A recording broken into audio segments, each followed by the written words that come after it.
Recognized for 5 minutes. I thank the gentleman for yielding, and I ask unanimous consent to revise and extend my remarks. Without objection. Mr. Speaker, I rise in strong support of this resolution. I thank the gentleman from Ohio for bringing this issue up. It is late. This war started 10 years ago. It's about time we talked about it. It was said earlier on it is hard to quit a war, and we shouldn't be quitting. But I'll tell you what the real problem is. It's too easy to start a war. It's too easy to get involved, and that is our problem. The founders of this country tried very hard to prevent this kind of a dilemma that we're in now, getting involved in no-win wars and nobody knowing exactly who the enemy is. The war was started and justified by quoting and using the War Powers Resolution written in 1973. That was written after the fiasco of Vietnam to try to prevent the problems of slipping into war. Yet that resolution in itself was unconstitutional because it literally legalized war for 90 days. So it did exactly the opposite. So here we are, the 90-day permission for war at that time now is close to 10 years. I'm afraid that this is a little bit too little, hopefully not too late for us to do something about this. Are we going to do it for 10 more years? How long are we going to stay? And the enemy is said to be the Taliban. Well, the Taliban, they certainly don't like us, and we don't like them. And the more we kill, the more Taliban we get. But I want to quote the first line of the resolution passed back in 2001. What the purpose of giving the president the power, which was an illegal transfer of power to the president to pursue war at will.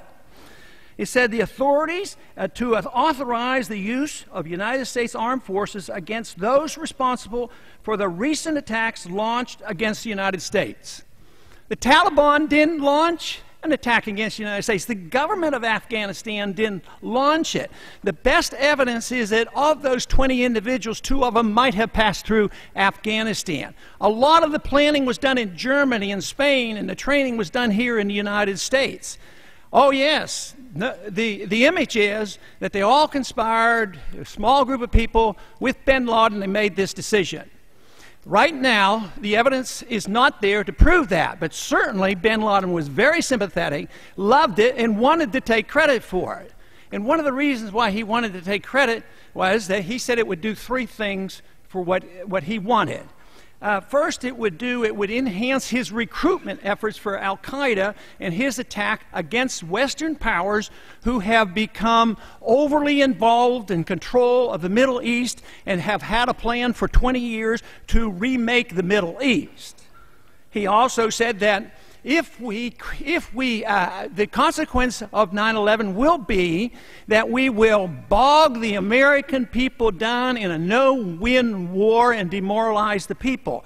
And they're working on it. There's still a lot of moral support, but there's a lot of people in this country now. The country is totally bankrupt, and we're spending trillions of dollars on these useless wars. The people will become demoralized because history shows that all empires end because they expand too far and they bankrupt the country, just as the Soviet system came down. And that's what bin Laden was hoping for.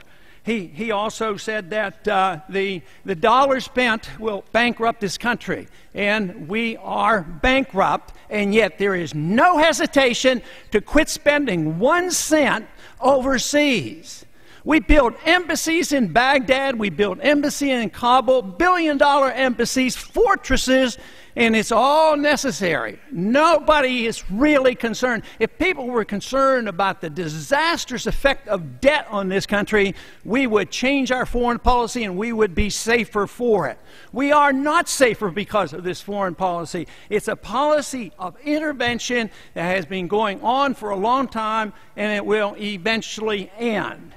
This war is an illegal war. This war is an immoral war. This war is an unconstitutional war. And the least you could say, it's illegitimate. There's no real purpose in this. The Taliban did not attack us on 9/11. Do you know, after we went into Afghanistan, immediately the concerns were shifted to remaking the Middle East. We went into Iraq. Used this as a justification. It was nothing more than an excuse. Most Americans, the majority of Americans, still believe that Saddam Hussein had something to do with 9/11.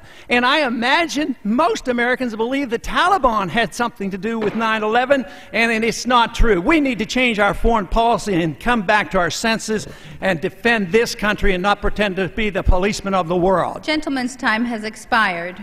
Who seeks time?